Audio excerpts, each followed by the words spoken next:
今緊急で動画回してるんですけど、というのも年に一度の時計の祭典ウォッチズ&ワンダース2026が開幕しまして、もうね新作発表ラッシュでお祭り騒ぎということで、取り急ぎ新作の中で気になったモデルを5本取り上げて感想を軽くお伝えできればと思います。もうちょっと詳しいお話は別動画でやっていけたらと思いますので、そちらもお楽しみに。ということで早速1本目ですが、最初はやっぱりロレックスになっちゃいますよね。ってことでおいパペです。今年オイスター誕生100周年ってことで記念モデルが出ましたね。ゴールドとステンレスのコンビ、グレーのダイヤルにグリーンがアクセントになっていて、しかもダイヤルとリューズに100周年を記念するデザインまで入っています。ロレックスを代表する機能が100周年ということで、すごく気合いの入ったモデルのようですね。カラーリングも今までなかった組み合わせで特別感もあるんですが、不思議とオーソドックスなロレックスらしさを感じられて、私は結構好きですね。あとオイパペで言えばジュビリーダイヤルもなかなか良かったです。ロレックスの文字がパターンになっていてカラフルなダイヤルです。過去にもこういうポップなモデルがありましたけど、シンプルで硬派なオイパペにこういう遊び心のあるダイヤルっていうのも好きですね。巷ではクワイエットラグジュアリーが流行っているみたいですけど、こういうある意味正反対の主張が激しい時計で外してみるのも悪くないかもって思いました。それから2本目なんですが、これもロレックスになっちゃいますけど、デイトナ。このデイトナ、パッと見普通のデイトナなんですが、普通じゃないんです。いろいろ触れたいポイントはあるんですが、まず一つはロレジウムっていうところ。ケースのほとんどがステンレスなんですけど、ベゼルリングとケースバッグ外周のリング部分がプラチナになっているようですね。めちゃくちゃさりげないんですけど、絶妙に特別感があります。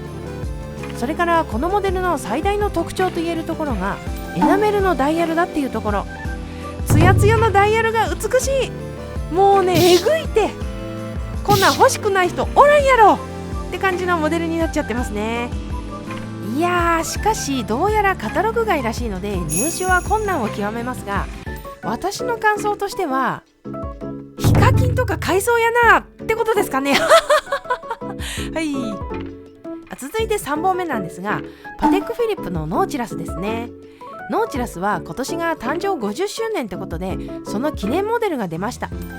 正直どんな変化球放ってくるかなと期待していたらですね、まさかの二進、しかもノンデイト。めちゃくちゃシンプルに仕上がっちゃってますね。しかも50周年っていうのがローターにあるだけで変にごちゃごちゃしてなくて潔し。ちなみにこの二進でピンときた方もいらっしゃると思いますが、ムーブメントはマイクロローターのキャリバー240が使われていて、ファンはこういうのを待っていたんだっていう、そういうモデルになったと思います。でさらにこのノーチラスはサイズ展開があって、41mm でホワイトゴールド製のラージモデルと 38mm でプラチナ製のミディアムモデルがラインナップされています。変な話、このサイズ展開、そして二進ってところでありそうでなかったのに魅力的っていう絶妙なモデルだと思いましたね。続いて4本目なんですが、ジャガールクルトのマスターコントロールクロノメーターデートですね。いやー、この前マスターコントロールのクラシック版が出たと思ったら、今度は新しいラインですか。なかなか楽しいです。で新作のマスターコントロールなんですけど、パッと見の印象としてはラグスポっぽい。全体的なデザインはマスターコントロールの要素が多いんですけど、この一体型のブレスレットがすごく特徴的ですよね。ついにジャガールクルトもこの辺に手を出してきたかと思いました。なんですが、いわゆる普通に想像するラグスポとは違っていて、さっきも言いましたけどマスターコントロールの要素が多いので、かなりドレスウォッチ寄りなんですよね。でも一体型ブレスレットになっていることでほんのちょっとラグスポ味がある。この塩梅がめちゃくちゃいいと思ったんですよ。クラシックのイメージが強いジャガールクルトらしいデザインだなと思っちゃいましたね。あとは最近ジャガールクルトがよく出してますが、ブルーグレーのダイヤル、この色味めちゃくちゃ好きなので展開が増えてくれて私としてはありがたいですね。それから名前にもありますが、新しい HPG が導入されているそうで、中身についてもジャガールクルトらしさが詰まっているようです。では最後5本目ですが、ショパールの LUC1860 ですね。現行の LUC1860 が復刻したのが2023年ですか。この3年間私は吠え続けました。ダイヤルカラーの展開を増やしてほしいと幾度となく吠えていたわけですが、 LUC の30周年でついに待望のブルーダイヤル登場。いやー、感慨深いですわ。これは多くは語らなくてもこの興奮と感動が伝わってくれると信じていますが、めちゃくちゃいいモデルですね。これルーセントスティールとの相性も良さそう。かっこいい。それだけでいいです、コメントに関しては。しかしあれですね、ここまで散々引っ張ってあからさまに30周年に合わせて出してきて、すごくショパールに踊らされた感がありますよ。いや、まあ嬉しいんですけどね。はい。まあそんな感じでざっくりとした感想でしたけど、今年のウォッチーズ&ワンダースも素敵なモデルが多くて見ていて楽しかったです。ただやっぱりロレックスもパテックも限定とかそういうところに魅力的なものを投入してきて、ちょっと時計好きとしては寂しいところではありますね。というわけでウォッチーズ&ワンダースの速報という形でざっとお送りしてみましたけど、まだちゃんと見れていないブランドもあるので別の動画でじっくり喋っていきたいと思います。そんな感じでまた次の動画でお会いしましょう。あったかくして寝ろよ。いやー、最近動画の更新頻度が低下気味だったので、ここから改めて頑張ってやっていきたいと思ってるんですけど、久しぶりのおまけということでちょっと近況でも話してみようかと。それでこのそれなりの沈黙の期間何をやっていたかというと、ちょっとですね、自分を見直そうと思いまして本を読んだりしてたんです。これに関しては直近の動画でも喋ってるんですが、三宅先生のやばいしか出てこない本とか、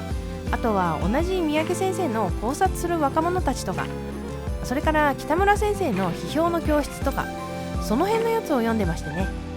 というのも岡田斗司夫先生のチャンネルで三宅先生が対談してたんですけど、それがきっかけで読んでみようかと思って、それで改めてですね、考察と批評について考えてみたときに、自分自身はどうなっているんだと反省しなきゃいけないと感じましてね。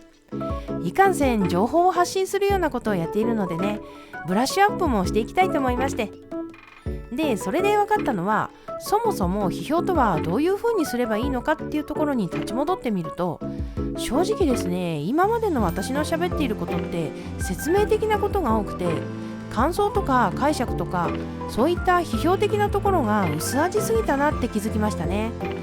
時計について喋るにしても、変な話、時計の仕様って調べれば出てくるじゃないですか。だから最低限の説明があればそこまで必要じゃないかと思いまして。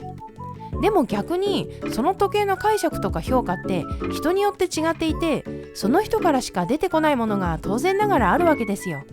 そこに動画を投稿する価値があって、もっと丁寧にやっていかなきゃいけないと思いましたね。あとはそういう話をするにあたっても、時計の歴史とか文脈についてももっと調べていって、それで例えば今年の新作は腕時計の文脈の中でどういう位置づけにあってどういう意図で作られているのかっていう解釈、そこももっと深掘りできればと思ってます。なんか気づいたらあんまり関係ない話をダラダラしちゃいましたねまあそれでそんなことをしていました。はい、以上です。